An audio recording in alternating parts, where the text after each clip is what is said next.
The blood made the difference. Tell it to your neighbor, the blood made the difference.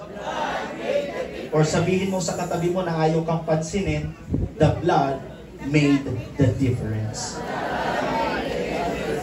You may be seated.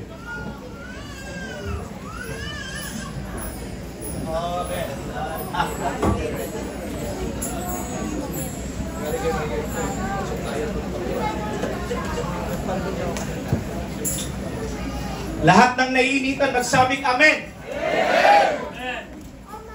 Seasonal lang naman yan mga kapatid. Darating din ang araw ng tag-ulan. Amen.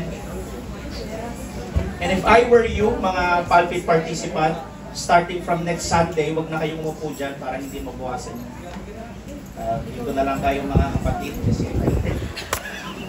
So, kanina Sunday school, malamig pa mga kapatid, pero eventually, habang nagpupuri tayo, umiinit mga kapatid. At kagaya ng sabi ko nga last Sunday mga kapatid, itong init na to ay nakaka-apekto sa pagpupuri natin mga kapatid. Pero naway, wag naman sanang manlamig sa panahon na tayo may tag-init ngayon mga kapatid. Can we clap our hands one more time to Jesus? Amen. Pinagagalak ko mga kapatid, nandito pala po ang asawa ni Pastor Egay. Hello po, Mami. And anak ni Nanay Holt, Brother Christian. And sa ating bisita mga kapatid, welcome po kayo rito. Naway mag-bless po kayo at bumalik pa po kayo dito kahit mainit mga kapatid. Amen. Si Sister Roby mga kapatid na taga Binangonan Sis, no? Baptized po siya doon sa Binangonan Rizal under kay Pastor Nantetan. Okay, relax ka lang. Huwag masyadong bibigay. Ano sunod?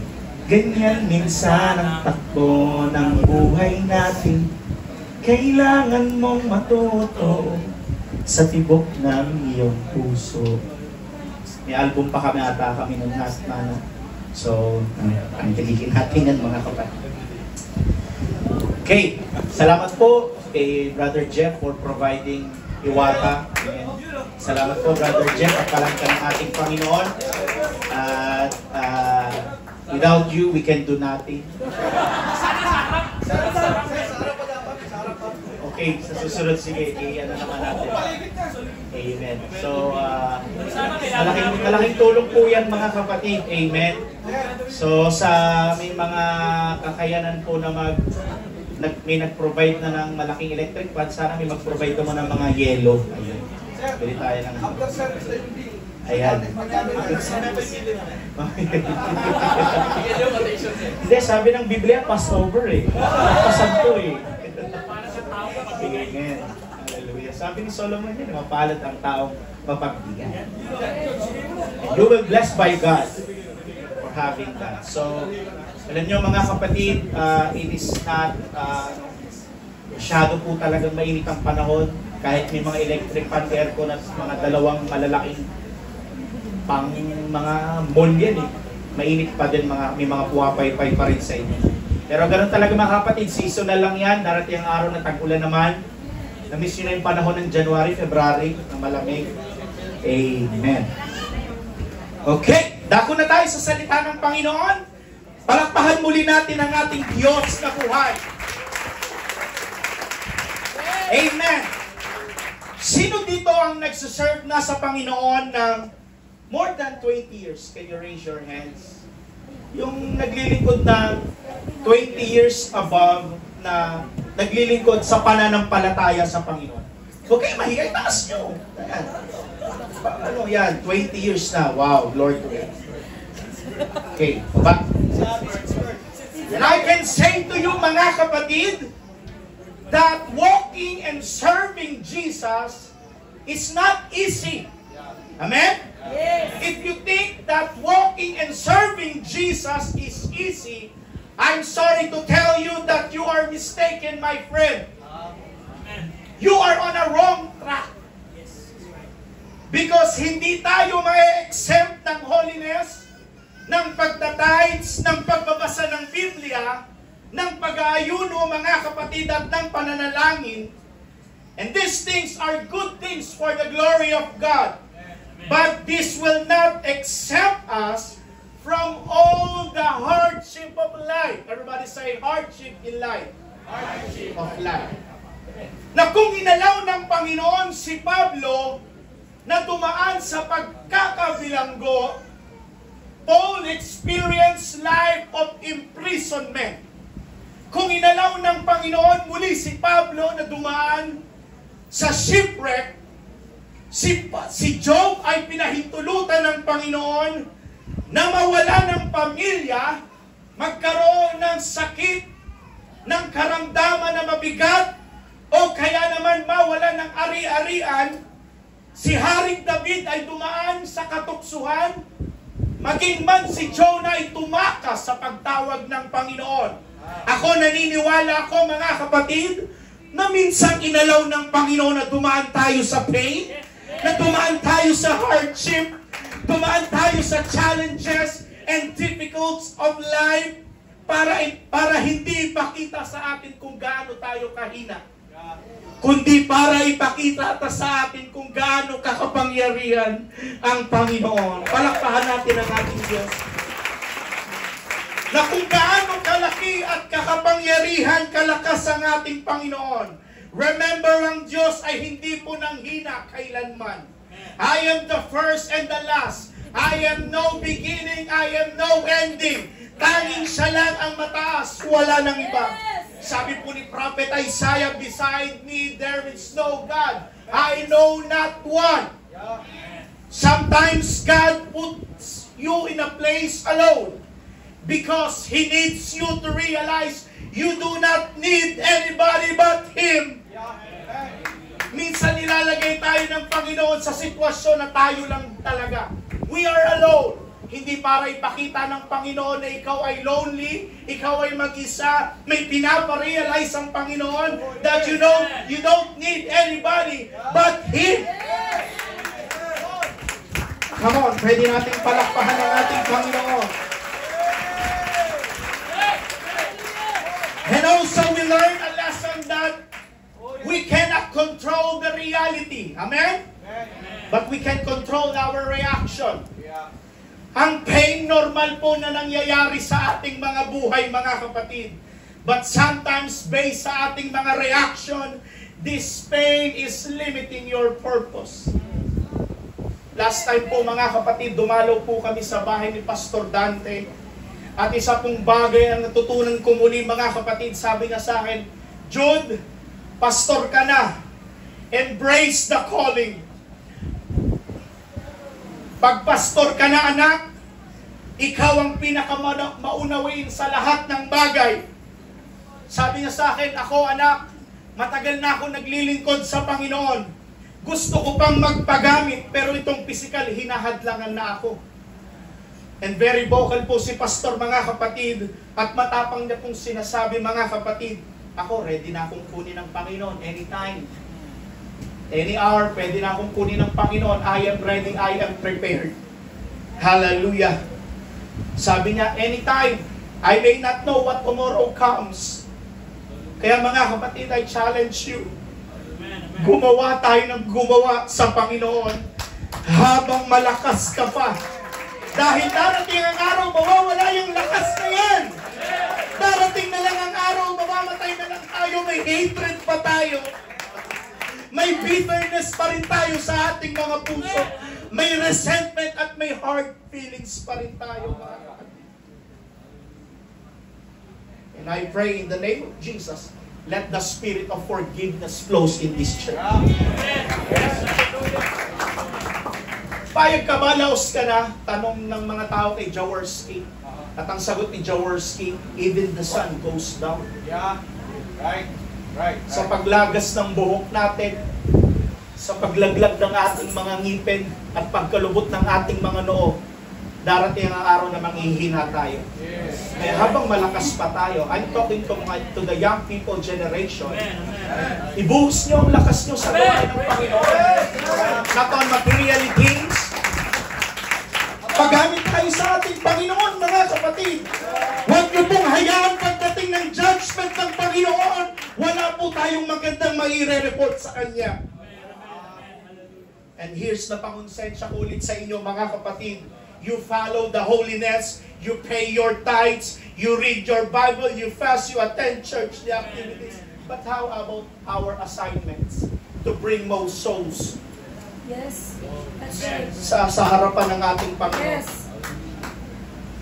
Yung katawan nanghihina, pero yung isip lumalaban. Diba? The spirit is willing, but the flesh is weak. Baguhin kaya natin. The spirit is willing, and the flesh is also willing. Yes. The flesh is always available. Dapat ganun mga kapatid. Kaya minsan may nararamdaman tayo, sakit sa puso kasi yung matalik mong kaibigan, hindi kayo nagpapansinan, 1 linggo na, para nakakaapekto na sa pagpupuri mo sa Panginoon. Yes. That is why we always kneeling down, praying to God na, Lord, bago ko papasok sa pintuan na yan, i-empty mo na ang puso ko, Lord. Kasi ang hirap magpuri mga kapatid kapag may bigat dito. Yes, that's right. Honestly, as your servant mga kapatid, I am also, nararamdaman ko rin po yan. Amen? Kaya nga may mga karatula ang Panginoon eh. Danger zone, Amen. caution, high voltage. May mga ganyan ang Panginoon eh. Huwag mong subukan, masisira ang buhay mo. Caution, falling debris, restricted area, do not enter. May mga ganyan ang Panginoon sa ating mga buhay. Akala natin, hinahadlangan tayo ng Panginoon, pero it is only our for protection. Protection lang ng ating Panginoon yan. Ang instruction kasi ng Panginoon is interesting din mga kapatid. Kung gusto mong kumilos, sasabihin sa'yo ng Panginoon, don't be afraid. Minsan naman ang instruction ng Panginoon, stand still. Minsan ang instruction ng Panginoon, don't let your heart be troubled. Bakit? Pinapaalala kasi ng Panginoon sa atin that there are situations in our life that the only answer is God. Jesus is necessity in our life. Palakpahan natin ang ating Panginoon.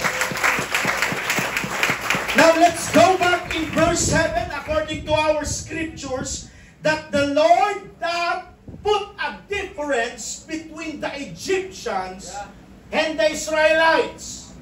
And at this point in the story, Israel has been held in slavery for many years in Egypt. And God raised up a leader, Moses, mga kapatid, to go to Pharaoh and say, let my people go. Can you tell to your neighbor, let my people go. Let my people go. Pharaoh hardened his heart over and over. The land lay in ruins after 9 massive plagues. Devastated everything and everyone except for Israel. Can we count again? How many plagues? Ilan ang salot? 10. 10. Sino makaka-recite? Gusto ko in order May 500 sa akin mamaya.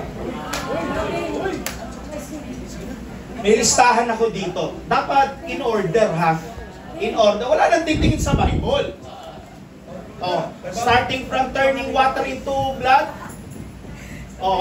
Kabisado? Wala. Mas kabisado pa natin ang mga members ng SB19, mga young people. Kesa sa mga templates ng Egyptians, mga kapatid. Di ba? Ano una? Turning water into blood. Pangalawa, the plagues of frogs. Next, the plagues of lice. Next, flies muna.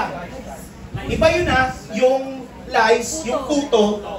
Biro nyo mga kapatid sa Netflix, merong series na bago Testament, The Story of Moses. Ang ganda mga kapatid. Diba? The plagues on the livestock.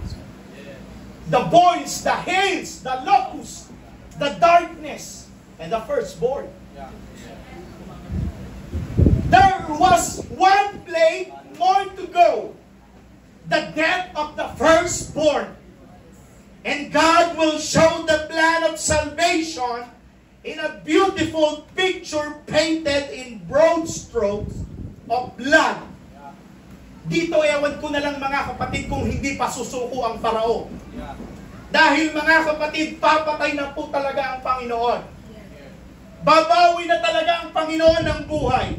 You see mga kapatid, burning bush pa lamang, you will lead my people. Sa pamamagitan ni Moses, palalayain mo ang bayan ko. Dahil ang sabi mga kapatid, kung ayaw ng Diyos, walang makakapilit. Pero kung gusto ng Panginoon, walang makakapigil. No one can stop Jesus. You cannot stop Jesus. Doon pa lang sa first plague mga kapatid, na yung ilog naging dugo mga kapatid. Anong river yon? Nile. The Nile River. Paano maniniwala si Pharaoh doon sa ilog ng Nile na naging dugo mga kapatid, kayang gawin din po ng mga salamangkero ni Pharaoh na ang tubig ay kayang gawing dugo. Siguro ang isip ni Pharaoh, nek-nek mo Moses, kaya ko rin gawin yan sa pamamagitan ng aking mga magicians. Hindi. Sabi ni Pharaoh, pass Moses, hindi mo mauto. Kayang gawin ng mga magician ko yan. Okay. But the second plague, mga kapatid, the plagues of frogs. Ang sagot din na naman ni Pharaoh, pass Moses, hindi mo na naman ako mauuto. Kaya pa rin ng magician ko yan. See? Doon sa plagues ng mga palaka, mga kapatid, nagiging doble, dumadami ng dumadami mga kapatid. Every time na winawalis nila, parang dumadami ng dumadami, nagkakalat mga kapatid, nagtalo na po dun sa mga lamesa nila, sa mga pagkain nila, talagang kadiri mga kapatid. Sino may alagang palaka dito? Wala mga kapatid, no? At talagang itong mga salamangkerong ito, may abilidad din talaga. Mapapaniwala talaga mga kapatid ng mga Ehipto. Bago pa lang mangyari ang lahat ng salot sa Ehipto, pumunta po si Moses at si Aaron sa harapan ni Pharaoh mga kapatid. At ang sabi muli ni Moses at ni Aaron sa Pharaoh, let my people go. Ito ang sinabi ng aking Diyos. Sabi naman ni Pharaoh mga kapatid, sige nga, gumawa ka ng isang kababalaghan at itinapon po ni Aaron ang kanyang tungkod mga kapatid at pagkatapon niya naging gawang ahas. Pero siguro ngumisi lang si Pharaoh. Loko mo ko. Tinawag niya mga magician at mga salamangkero mga kapatid. At yung tungkod din ng mga magician, tinasalan muna. Pagkahangis, naging ahas din mga kapatid. See? Pero ano nangyari mga kapatid? Tinalo po ng ahas ng Panginoon ang ahas ni Pharaoh. Yes. Very talented din mga kapatid, no? Palakpahan natin ang ating Panginoon. The plague and the protection. This was the final plague. It was a spiritual illustration, mga kapatid, of the finality of death. You've not been saved. In the New Testament says, mga kapatid, we are all under the love of God and the wrath of God. All are saved or lost. There is no gray area. You either be redeemed or doomed. Dito mga kapatid, nakita ko na wala talagang tinangi ang Panginoon sa mga Egyptians. In 11 verse 5, dating binasa, even sa pinakamaliit na bahay, malaking bahay, educated, uneducated, mahirap, mayaman, wala pong pinili ang Panginoon. So what is the protection of God? What made the difference? The angel of death stopped at the most of the homes, but not all. What made the difference? Why were some spared? Were they better people? No. You say, I know their priests did ceremonies and perform rituals? No. Empty, repetitive formalities bring nothing but drowsiness. There is no ritual, no morality could make the difference. Only one thing could make the difference, and that is the blood of the Lamb. The difference. The blood made the difference. Palakpakan natin ang ating Panginoon. Ito po ang buong tema ng Biblia, mga kapatid eh. It is the love of God that takes away the sin of the world. Tangi ang dugo lang ng Panginoon ang makakapaglinis ng karumihan ng buong sangkatauhan. Palakpakan natin ang ating Panginoon. And Adam and Eve sinned. Their boys, Cain and Abel, both them were told to offer a sacrifice to God. Abel brought his sacrifice. He brought a lamb. Cain brought the first fruit and vegetables of his harvest. And Abel's offering was accepted, but Cain's rejected. What made the difference? The blood. Genesis chapter 4 verse 4, masaya ang Panginoon sa alay ni Abel. Ngunit hindi naman kinalugdan ng Panginoon ang alay po ni Cain. At pagkatapos po na hindi tanggapin ang alay ni Cain, mga kapatid, ano po ang reaksyon ni Cain? Nagalit po si Cain sa Panginoon. Tinapon niya siguro yung mga gulayan niya, tinapon niya, mga kapatid, yung mga mansanas, yung mga pecha, yung mga kangkong, yung mga okra ni Cain. Tinapon niya lahat, mga kapatid. Why? Nagalit siya. Panginoon, nakanak ba? Mag-aalay kami sa iyo eh. Ito yung aking kinabubuhay eh. Ito yung toka ko eh. Pero may instruction naman kasi ang Panginoon eh. Dapat may dugo. Dapat may blood. Palakpahan natin ang ating Panginoon. So napakadali pong intindihin ang instruction ng Panginoon na pumatay ka ng lamb at ipahid ang dugo sa pintuan at lahat ng nasa loob ma-exempt pag dumating po si kamatayan. Amen? So ang ibig sabihin ni Moses sa kanila that you need to stay inside.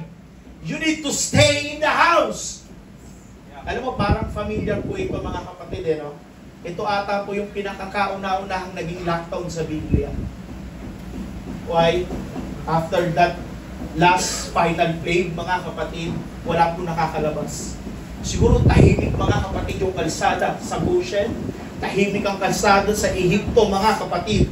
Why? Kung gusto mo ma-spare ang buhay mo, you need to stay inside para ma-spare ang buhay nyo. Kung sa panahon natin, siguro nangyari ito, mga kapatid, baka maraming mga Israelites at Egyptian ang nagreklamo. Ba? Illegal detention to ah. Pagbabawal sa karapatang pangtao. Alam niyo, mga kapatid, dati ng pandemic, parang hirap ng buhay natin. O yan na lang yung grocery store na pupuntahan mo, hindi ka pa makapunta, hindi ka pa makabili. Pero na lang sa ating mga kapulisan, mga doktor na talagang nasa labas palagi. So in Exodus chapter 12 verse 13, yung ating pong binasa, mga kapatid, the blood will be a sign for you on the houses where you are. And when I see the blood, I will pass over you. No destructive plague will touch you when I strike Egypt. Talagang pag tinira ko na ang Ehipto.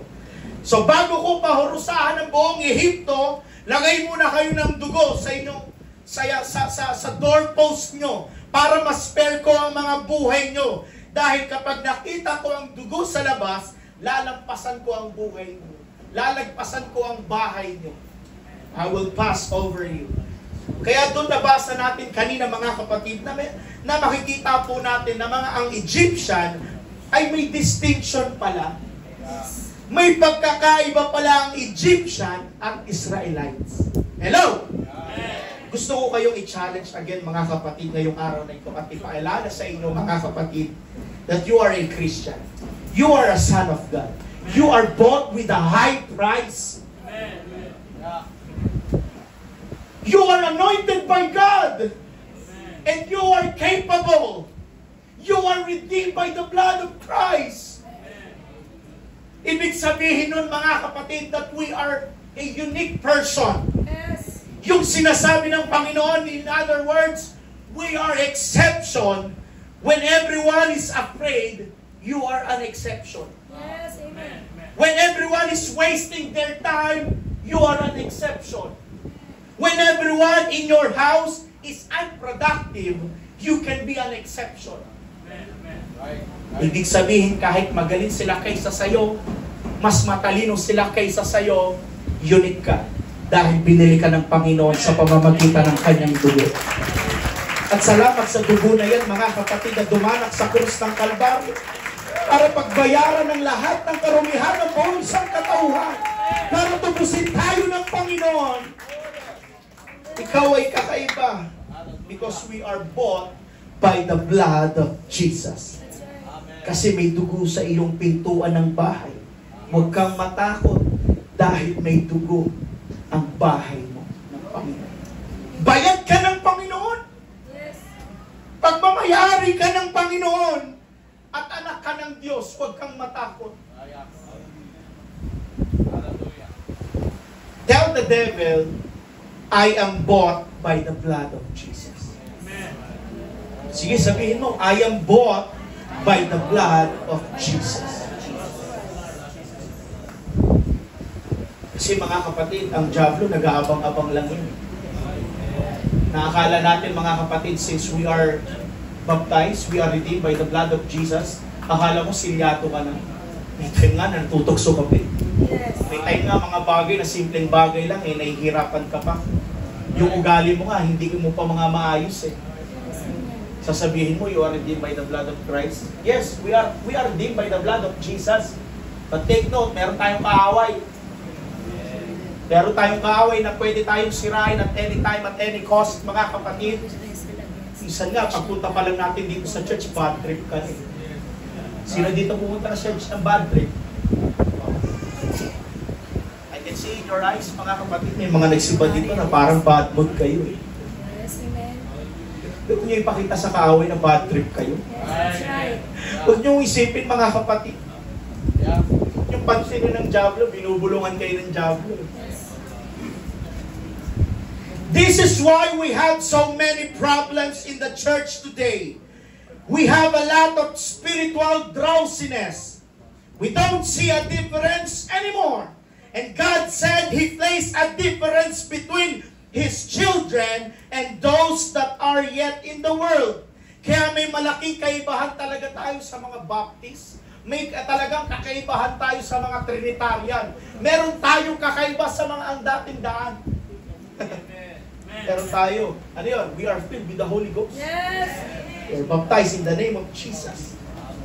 We experience the apostolic revival. We are filled with the Holy Ghost. Kaso ito nagiging dilema. Kaso lang sa sobrang kasamaan ng tao, pati ang church napasok na ng pornography, napasok na ng corruption, Come on. napasok na ng lesbian at gay, Come on. napasok na ang church ng pagkakabahabahagi, napasok na tayo ng mga material things. Totoo ito, mga kapatid. Come on, teach us, Lord.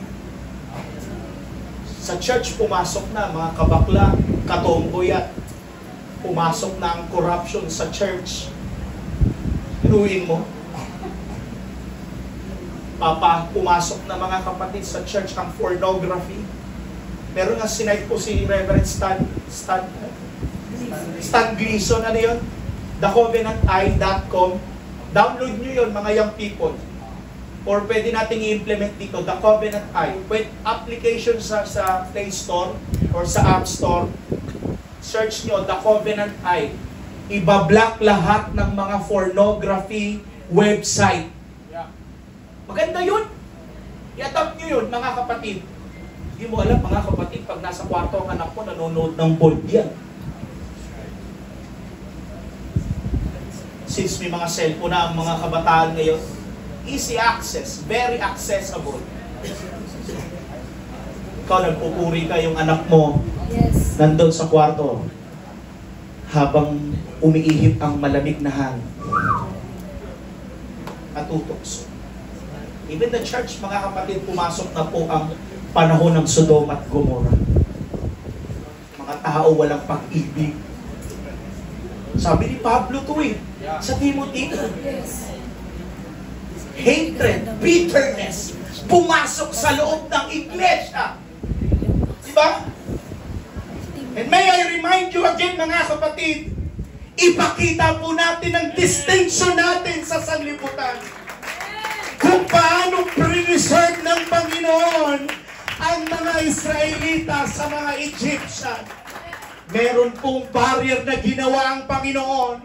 Meron pong ginawa ang Diyos na, wait lang, iba kayo, iba ang mga Egyptian.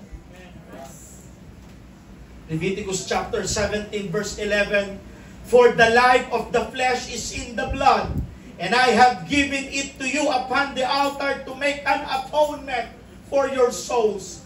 For it is the blood that maketh an atonement for the soul.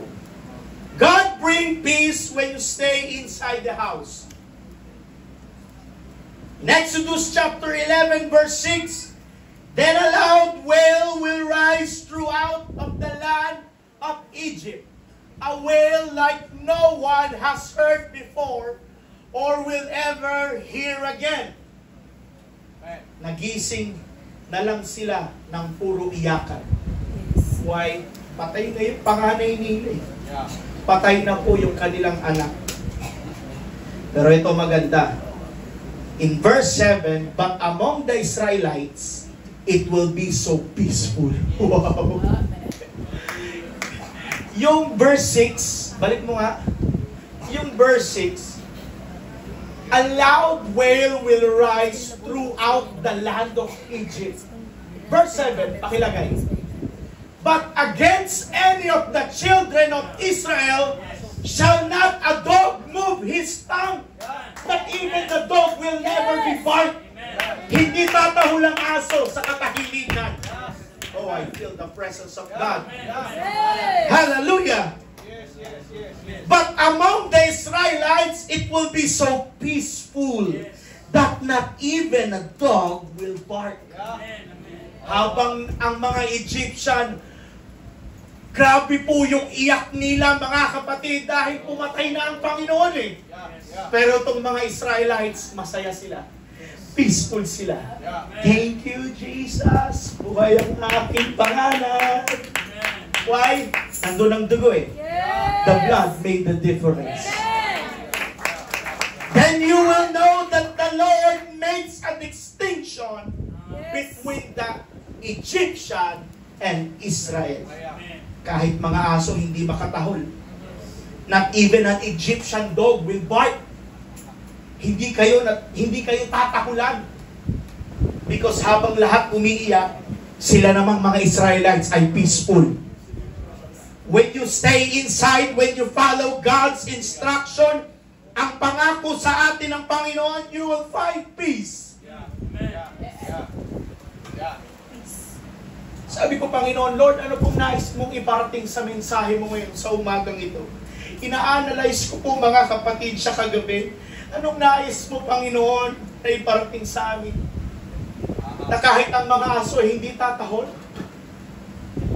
Alam mo, ang sabi ng Panginoon sa atin, mga kapatid, gusto ko lang patunayan sa inyo na kahit ang tahol ng aso ay kontrolado ko. Kung ang tahol ng aso kontrolado ng Panginoon, wala pong bagay sa mundo na hindi kontrolado ng Panginoon. Listen to this. Listen to this. Namatayan ka man ng mahal sa buhay, God is in control. Nawalan ka man ng trabaho, God is in control. Every form of disease, sickness, and illness, God is in control. You have a relationship problem, God is in control.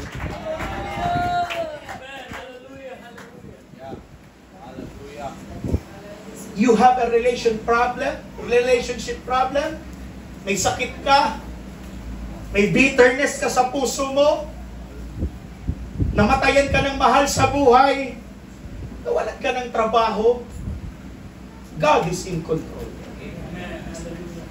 Pwede mo bang sabihin sa katabi mo, you will find peace. You will find peace. Nang tumatahol.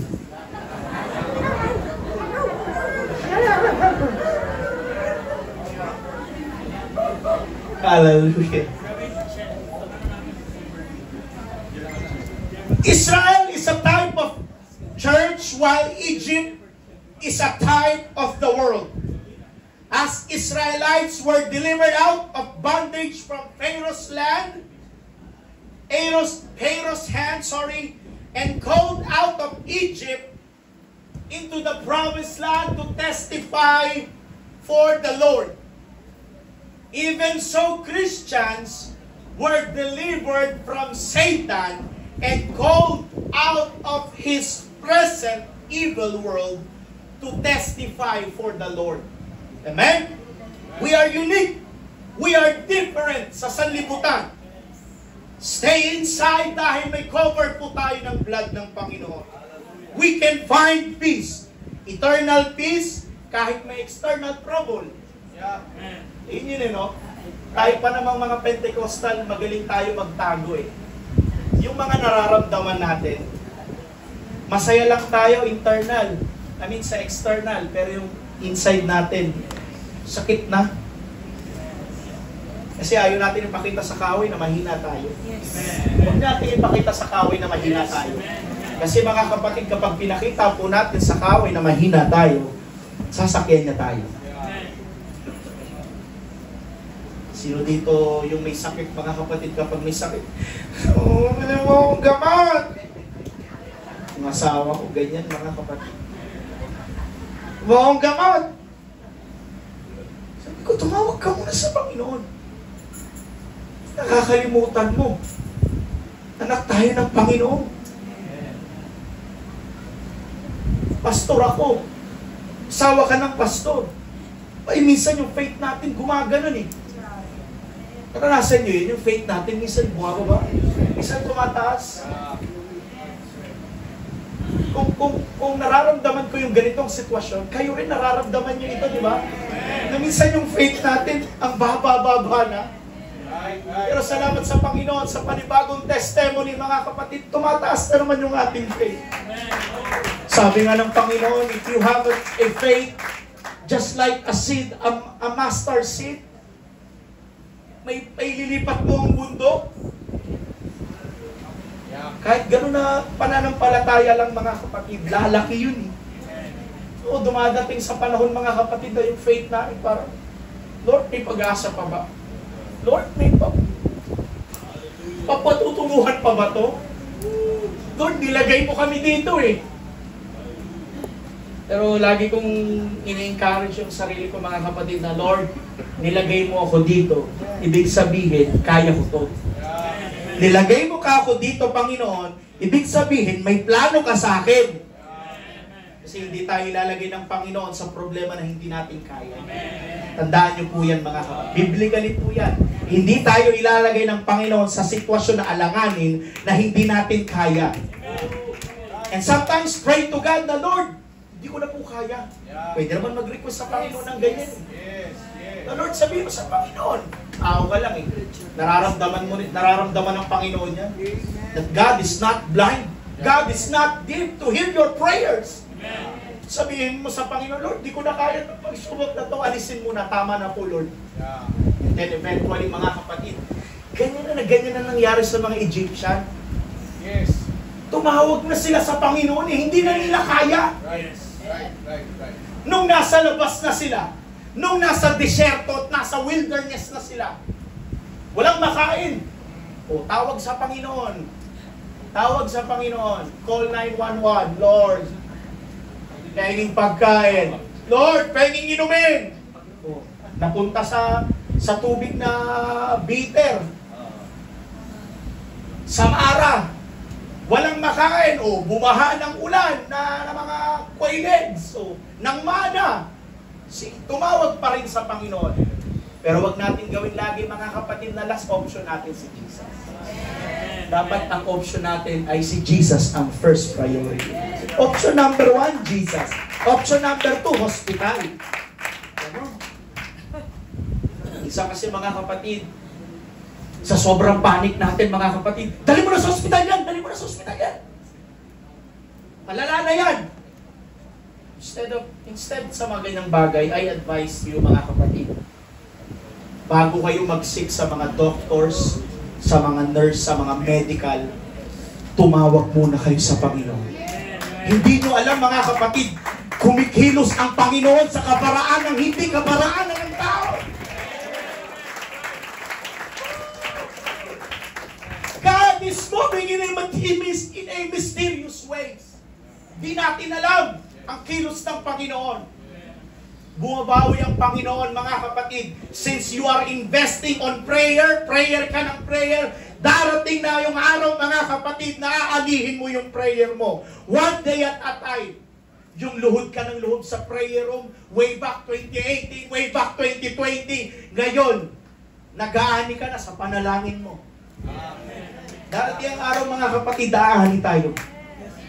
I said, darating ang araw, naaani tayo, mga kapatid.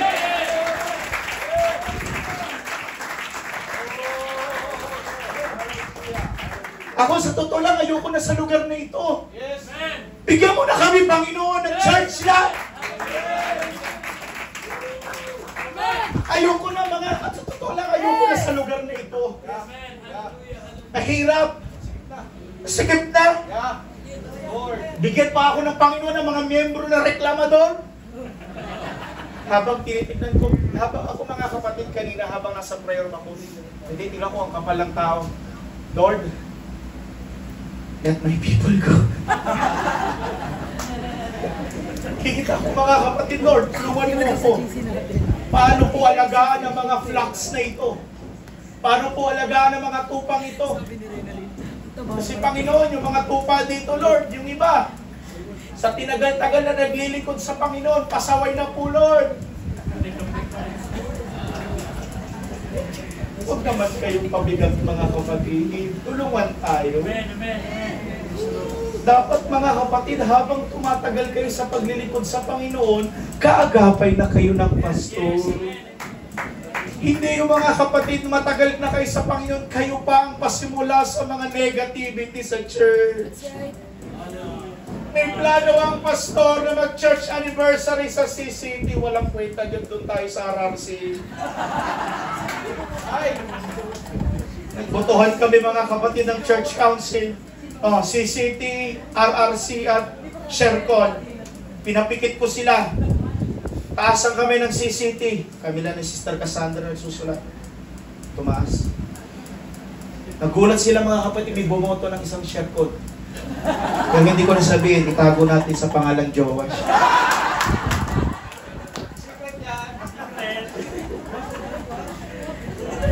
Was? Ito ganun, was? Alam niyo, mga kapatid, dapat habang tumatagal, yung paglilingkod natin sa Panginoon, di ba? Minsan, mga kapatid, habang tumatanda ang iglesia, tumatanda din ang mga kapatiran. Sino magsasaway dito, mga kapatid? Yes. Sino magsasaway sa inyo? Sino magpapaalala sa inyo? Nakapaalalahanan kayo ng ibang mga pastor dyan na hindi naman kayo mahal. Kayo mahal, mga kapatid, mahal ko po kayo. Pinapanalangin ko kayo sa Panginoon. Sana, mga kapatid, habang tumatagal tayo sa Panginoon, nagiging kaagapay kayo ng leaders nyo. Hindi yung kayo nagiging simula at nagiging issue ng mga negativity sa church. Yes. Pangit yun, mga kapatid. Baguhin natin habang may oras pa. Palakpakan natin si Jesus. Naalala nyo ito, mga kapatid, yung salot na ito lamang po ay isa sa mga salot na dumating po at naranasan ng mga Egyptian. Isa din sa mga interesting na salot, mga kapatid, na dumating sa Egyptian ay yung plague of darkness. Yes. Grabe po pala ito, yung plague of darkness. Napakadilim po ng pangyayari iyon doon during the time sa Egypt. Sabi talaga mismo ng Biblia, mga kapatid, hindi po sila makatayo, hindi po sila makakilos sa sobrang dilim. Hindi nila alam kung nasaan ang sala, kung nasaan ang kusina. Hindi nila alam kung nasaan ang banyo sa sobrang dilim. Talagang parang bulag ang mga Egypt for 3 consecutive days. Parang bulag mga kapatid. Pero tingnan natin on the other side, while the Egyptian taste the darkness, meanwhile, the land of Goshen, kung saan nakatira ang mga Israelites, may liwanag sa kanila. Grabing distinction, no? Siguro yung mga Egyptian hindi nagbayad ng Meralco. Naputulan ng... Hindi siguro nagbayad mga kapatid, no? Grabe. Parang bulag po yung Pharaoh. Grabe mga kapatid, 3 days. Imagine yung mga kapatid, mas madilim pa siya sa kwartong nakapatay ang ilaw at walang sinag. Madilim talaga. Pumikit ka nga lang, parang may liwanag pa oh.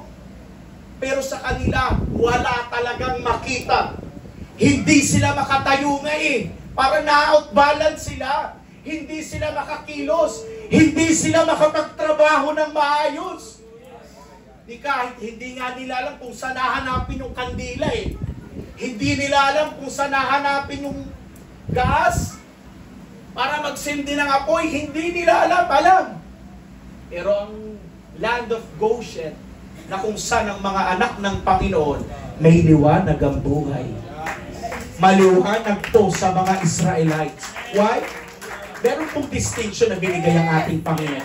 Alam niyo mga kapatid, ito na talaga ang pinaka-mensahe at buo ng story. Sineparate talaga tayo ng Panginoon sa sanglibutan. Binigyan talaga tayo mga kapatid ng barrier ng Panginoon sa sanlibutan. Na hindi natin gagawin lahat ng nasa sanlibutan. Tanging ang Biblia lamang po ang pamantayan natin. Sapat na yan eh. Yung Exodus chapter 10 verse 23, no one could see anyone else or move about for 3 days. Yet all the Israelites had light in the places where they lived. Ang ganda, no? Paano nangyari yun? Glory to God. Amen. How magnificent! How impressive! How majestic! Yes, hallelujah. Ang Panginoon na pinaglingkuran ni Moses. Gusto niyo po makita kung gaano ka-magnificent at kung gaano ka-majestic ang Panginoon? Abay, alam niyo kung paano? Magdedepende yon sa pag-response mo sa Panginoon. Yes. Kasi kung hindi mo pinupuri ang Panginoon, kung hindi mo sinasamba ang Panginoon, wala pong bababang Espiritu Santo na para, sige na, magpuri ka na, walang ganun. Yes. Kasi kung gusto po natin talaga maramdaman ang presensya ng Panginoon, meron kang gagawin, meron kang pagkilos na gagawin na para maramdaman mo ang presensya ng ating Panginoon. He will not saturate this place with His presence kung ang mga anak ng Panginoon ay tamad magpuri. Kung ang mga anak ng Diyos ay hindi pala samba, hindi pala puri, ayaw pumalakpak, ayaw sumigaw, ayaw mag-worship, hindi po mapupuno ang lugar na ito mga kapatid kung wala pong pagpupuri. Hallelujah. Hindi kikilos ang Panginoon mga kapatid. Since we are already paid and bought by the blood of Jesus way back in the cross of Calvary. Ngayon mga kapatid, natatamasa po natin ang biyaya at habag ng Panginoon. We are paid by the blood of Jesus. That's what the blood made the difference. Yan ang kakaiba natin sa sanlibutan. Meron po tayong dugo ng ating Panginoon. Para sa mga nawawalan ng pag-asa sa umagang ito, you are destined to call by God. Mahal ka ng Panginoon. Hindi ka niya iiwan. Sa may mga pinagdadaanan sa umagang ito, mga kapatid, I want to encourage you again na hindi pa huli ang lahat. Na hindi pa sarado ang pintuan ng kalangitan para sa buhay. Meron pang pag-asa, mga kapatid. Alam niyo mga kapatid, nag-uusap po kami ng asawa ko kaninang umaga. Mahal, ito talaga yung pinaparamdam sa akin ng Panginoon. na darating ang araw mga kapatid, hindi na talaga tayo magkakasya dito. At ang nasa puso, ang puso po ng inyong lingkod mga kapatid ay magkaroon na talaga tayo ng second service natin. Huwag niyong isipin ang bill ng Meralco. Ang isipin natin kaluluwa. Ang isipin natin kaluluwa ang may report natin sa Panginoon. Sabi ko, Lord, tulungan niyo po ako. Darating ang araw, nasisiksikan na po kami dito. Hindi na po kami makapagpuri ng maayos. Natatama, nasisiko na po habang tumutuloy yung pawis namin, Panginoon. Nihirapan po kami magpuri, Lord. Bigyan niyo po kami ng magandang lugar, Panginoon. A place of worship na kung saan maganda po ang aming lugar. Malaya kaming makakapagpuri sa iyo, Panginoon. Darating ang araw na, ako mga kapatid, I feel na pinaparamdam na sa akin ng Panginoon. Pinaparamdam na sa akin ng Panginoon ito. Malapit na nating matamasa ito mga kapatid. Stay tuned. Darating ang araw mga kapatid, meron na tayong committee na naghahanap ng para sa church lot natin. Huwag lang kayong maging against mga kapatid. Kasi itong planong ito, matutuloy talaga ito. Dahil kalooban ng Panginoon ito. Basta inuuna natin ang gawain ng Panginoon mga kapatid. Inuuna natin ang para sa Panginoon. Sabi nga ni Pastor Joshua mga kapatid, nung nagpahilera siya dito ng mga young people, meron siyang 10 anak. O ito, panganay ko, doktor to. Pangalawa kong anak, ito, engineer to. Ito, magiging pulis ito. Ito, magiging attorney, abogado to. Samantalang yung pinakahuli, naglakad si Eric. Ito ang para magiging pastor.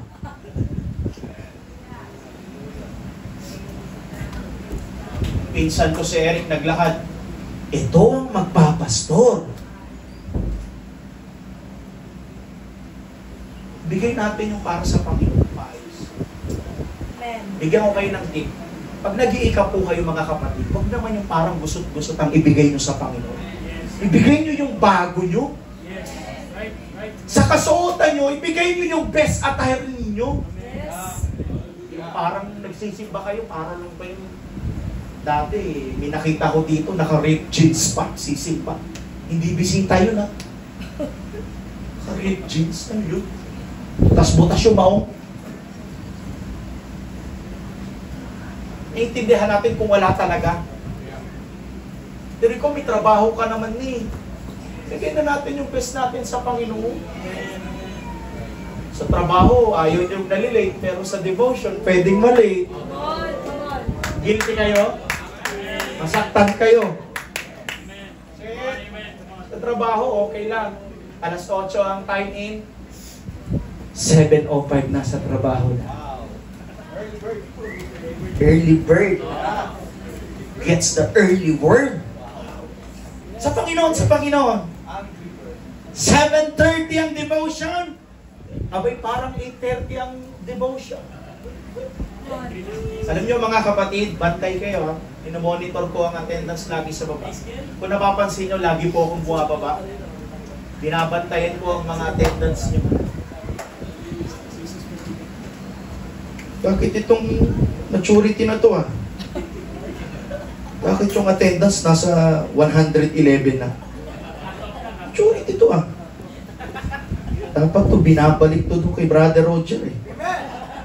Kahit ka ba? Tumanggap ka?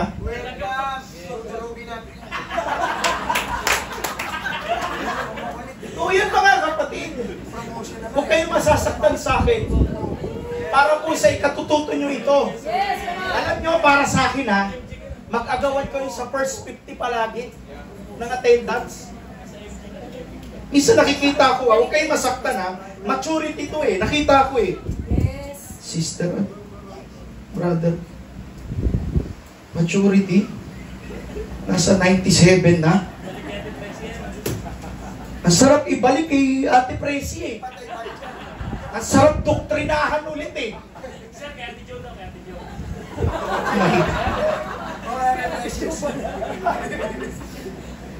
Ang sarap hindi papasukin eh. Mga minsan paalala sa inyo mga kapatid, pero dapat matuto tayo. Totoo talaga yan. Trabaho, hindi nalilate. Kasi walang bawas ang sahod. Sa Panginoon, wala kasing bawas.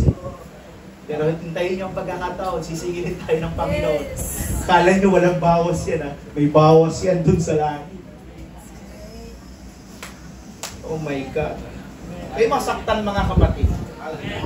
Maintindihan ko kung estudyante kayo ni Sister Presi at nasa 110 na kayo pataas. Maintindihan ko po yun. Pero ikaw, maturity ka. Oh my God. My Lord and my Savior. Why thou hast forsaken? Kaya sa Panginoon.